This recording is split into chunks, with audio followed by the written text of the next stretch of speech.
Ethanol ఫ్యాక్టరీయా, పొథనాల్ ఫ్యాక్టరీయా, ఈ గిథనాల్ factory కాదు. కానీ ఒక్క మాట అడుగుదాము ముఖ్యమంత్రి గారిని. హీజ్ ఫస్ట్ ప్రయారిటీ ఫార్మింగ్ అన్నాడు. వ్యవసాయమే నా మొదటి ప్రాధాన్యత, రైతులే నా మొదటి ప్రాధాన్యత అన్నాడు రేవంత్ రెడ్డి గారు అధికారానికి వచ్చిన తిమ్మటే. రాజశేఖర్ రెడ్డి గారి కాంగ్రెస్ మరో పాలనను, అద్భుతమైన పాలనను మీరు కళ్ళ చూస్తారని అన్నాడు. ఎక్కడ సార్? ఏదో చెప్పుకోండి ఒకసారి. అంటే నేను చూస్తున్నా ఏడ రేవంత్ రెడ్డి గారు అన్నారు, మరి ఆనాటి రాజశేఖర రెడ్డి గారు రైతు పాలన అని అంటే నేను ఒకటే 9 చూస్తూ ఉన్నా, ఏడాదిన్నర నుంచి ఏడ కనిపిస్తలేదు. సరే నాకు జర కనిపిస్తలేదేమో, నా విజన్ తక్కువ ఉందేమో అని దగ్గర జర గింతే డిస్టెన్స్లో పేపర్లు పెట్టుకొని నేను పేపర్లన్నీ దేవులాడుతూ ఉన్నా. పోనీ పేపర్లలోనన్నా దొరుకుతుందా అని. అది దొరకకపోగా అడిషనల్గా ఆ ప్రాధాన్యత పక్కన పెడదాం. రైతులు ఆగమవుతున్న దృశ్యాలను చూస్తూ ఉన్నాం, రైతులు అల్లాడిపోతున్న సంఘటనలు చూస్తూ ఉన్నాం. ఇప్పుడు గుర్తుపెట్టుకోండి, ఒకటే మాట చెప్తా ఉన్నా.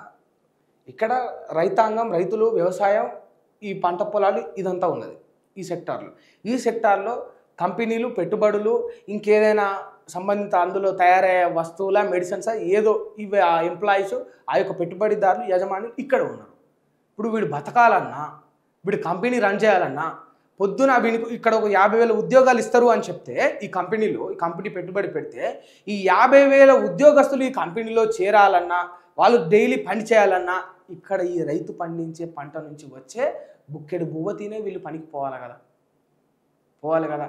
అంతెందుకు ఈ కంపెనీకి అంత పర్మిషన్ ఇస్తున్న ఇప్పుడు ఏదైతే కాంగ్రెస్ ప్రభుత్వం ఉన్నదో ఆ కాంగ్రెస్ ప్రభుత్వంలోని ఎమ్మెల్యేలు, ఎంపీలు, డిప్యూటీ సీఎం కూడా రోజు పొద్దున్నేసి అన్నమే తింటాడు కదా, రాళ్ళు తినడు కదా,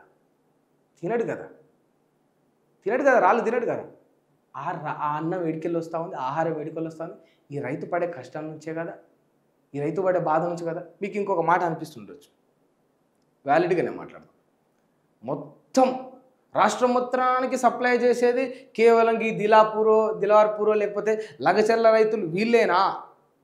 వీళ్ళు ఒక్క చోట కంపెనీని వదిలేసుకుంటే, ఒక మాట ఇప్పుడు మీరు అడొచ్చు, ఇథనాల్ ఫ్యాక్టరీకి సంబంధించి ఇక్కడ రైతులు దాన్ని వదిలేసుకుంటే ఏం నష్టం ఏం జరుగుతుంది? ఇంకా మస్తు జిల్లాలల్లో, మస్తు ఊర్లలో రైతులు పంటలు పండించే వాళ్ళు ఉన్నారు కదా, వాళ్ళ తిండి మేము తింటాం కదా అని మీకు అనిపిస్తుండొచ్చు. ఎందుకంటే డెవలప్మెంట్ కూడా కావాలనే యోచనలో కొందరు ఉంటారు. బట్ గుర్తుపెట్టుకోండి, ఆ ఒక్క చోట విషయం పక్కన పెడితే, ఈ ఒక్క చోట ఏదైతే ఇట్లా జరుగుతుందో ఇప్పుడు ఈ యొక్క లగచర్ల సంఘాన్ని చూసుకోండి, ఇప్పుడు గద్వాల జిల్లాలో చూసుకోండి, దిలావర్పూర్లో చూసుకోండి, పెద్దదన్వాడలో చూసుకోండి. ఇవాళ ఒక్క లగచర్ల నుంచి మొదలై అది దిలావర్పూర్ దాకా, పెద్దదన్వాడ దాకా వచ్చింది. నాది మాటూరు, మా ఊరి పేరు మాటూరు. రేపు మాటూరు దాకా రాదని నువ్వు ఇస్తావా గ్యారంటీ? యాదాద్రి భువనగిరి జిల్లా నాది, నా జిల్లాలకు రాదని నువ్వు ఇస్తావా గ్యారంటీ? కంపెనీ పెట్టుబడుల కోసం రేపు నా ఊర్లోని రైతులను, ఆ రైతు పొలాలను నాశనం చేయది ప్రభుత్వం, నువ్వు ఇస్తావా గ్యారంటీ? నా పచ్చని నల్లగొండను నాశనం చేయదని గ్యారంటీ నువ్వు ఇస్తావా? వరంగల్లో పెట్టుబడుల పేరుతోటి రైతుల భూములను లాక్కోదన్న గ్యారంటీ నువ్వు ఇస్తావా? కరీంనగర్ రైతులను ఇబ్బంది పెట్టది ప్రభుత్వం అన్న గ్యారెంటీ నువ్వు ఇస్తావా? ఆదిలాబాద్ విషయంలో నువ్వు ఇస్తావా? మహబూబ్ నగర్ విషయంలో నువ్వు ఇస్తావా? ఏ రాష్ట్రంలో, ఈ రాష్ట్రంలో ఏ ప్రాంతంలో అయినా చూసుకో, ఏ జిల్లాలో అయినా చూసుకో, ఏ గ్రామంలో అయినా చూసుకో, నువ్వు ఇవ్వగలుగుతావు గ్యారెంటీ? ఒక్కసారి ప్రభుత్వం తలుచుకుంటే కష్టపడి కట్టుకున్న ఇల్లును కూడా FTL బఫర్ జోన్ పేరుతో కూల్చగలుగుతా ఉన్నది.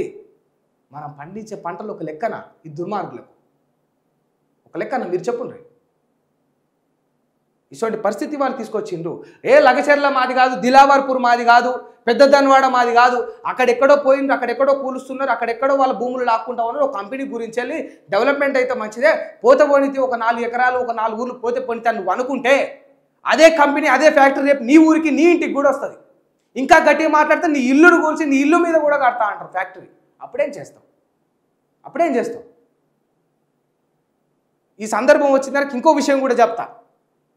ఈ బీజేపీ ప్రభుత్వం, ఈ యొక్క కేంద్రంలో ఉన్న పోతుమొగళ్ళు మొత్తం అన్నలను, అడవిని, లేకపోతే ఈ యొక్క మావోయిస్టులు అందరినీ నాశనం చేయాలి, లేకుండా ఏరి పారేయాలనుకుంటా ఉన్నారు కదా. ఇట్లా ఒక పేద రైతుకు కష్టం వచ్చినప్పుడు స్టాండ్ తీసుకునేది నువ్వు నేను ఎవడు కాదు, అడవిలో ఉన్న అన్నలే తీసుకుంటారు. గుర్తుపెట్టుకోండి, వీళ్ళ భూములకై, వీళ్ళ భూముల కోసం, వీళ్ళ బతుకుల కోసం కొట్లాడేది నువ్వు నేను కాదు. మహా అయితే మనం ఒక 2 మాటలు మాట్లాడగలుగుతాం. బట్ ప్రాణాలకు తెగించి అడ్డం నిలబడగలిగే ధైర్యం సత్తువ ఆ అన్నలలోనే ఉంటుంది. ఇవాళ వాళ్ళందరినీ ఎందుకు లేకుండా చేస్తున్నారంటే అట్లా అడ్డం నిలబడతారు కనుకే, అట్లా పేదవాళ్ళ వైపు స్టాండ్ తీసుకుంటారు కనుకే, బుక్కెడు బువ్వ తినకుండా ఇంకోటి కడుపు నింపాలని వాళ్ళు అనుకుంటారు కనుకే. నేను నిన్న మొన్న అన్న కదా, అన్నలు అన్నటోళ్ళు ఉండాలి అడవిలో, అన్నలు అన్నటోళ్ళు ఉండాలని అన్న కదా. ఎందుకన్నట్టు ఇందుకే. ఎప్పుడైనా గుర్తుపెట్టుకోండి, సమాజంలో ఒక అమాయకుడిని, ఒక పేదోడిని, ఒక ఆడపిల్లలను, చిన్నపిల్లలను ఇబ్బంది పెట్టేవాడు ఉండకూడదు. ఇవేవీ లేకుండా అవినీతి పరులను, దొంగలను, లంగలను, అధికారాన్ని దుర్వినియోగం చేసే నాయకుల పట్ల, అధికారుల పట్ల భరతం పడతా ఉన్నారు. వాళ్ళ పని ఏందో తేలుస్తూ ఉన్నారు అన్నటోని మనం లేకుండా చేస్తున్నామంటే దాని వెనుకాల ఆలోచన ఏమై ఉంటుంది?